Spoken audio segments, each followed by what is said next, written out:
না লেজ গুটিয়ে ওই ভারতে পালিয়ে যাবার পর থেকেই ষড়যন্ত্র চলছে।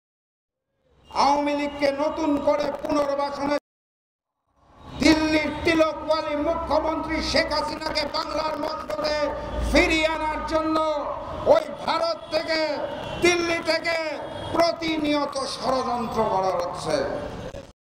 আমরা অতি সত্বর লক্ষ্য করলাম ভারত প্রধানমন্ত্রী কসাই খ্যাত নরেন্দ্র মোদী টুইট করে জানিয়েছেন যে ইউনূস সাহেবের সাথে তার বৈঠকের পর তিনি জানিয়েছেন, টুইটের মাধ্যমে আমাদেরকে সবাইকে জানিয়েছেন যে উনি খুব উদ্বিগ্ন।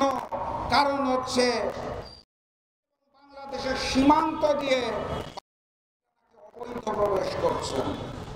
আমি নরেন্দ্র মোদীকে স্পষ্ট ভাষায় জানিয়ে দিতে চাই, বাংলাদেশের কোনো ভারতে যায় না, বাংলাদেশের সীমান্ত দিয়ে প্রথমে যায় শেখ হাসিনা, সীমান্ত পার করে পলাতক আওয়ামী লীগের নেতা কর্মীরা।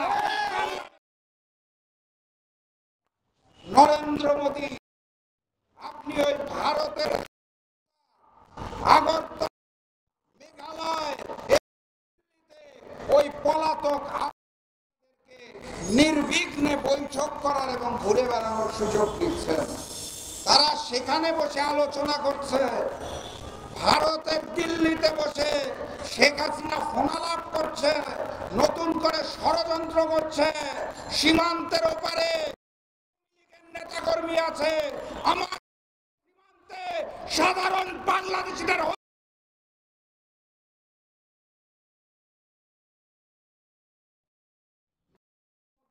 এখানেই শেষ হয় নাই।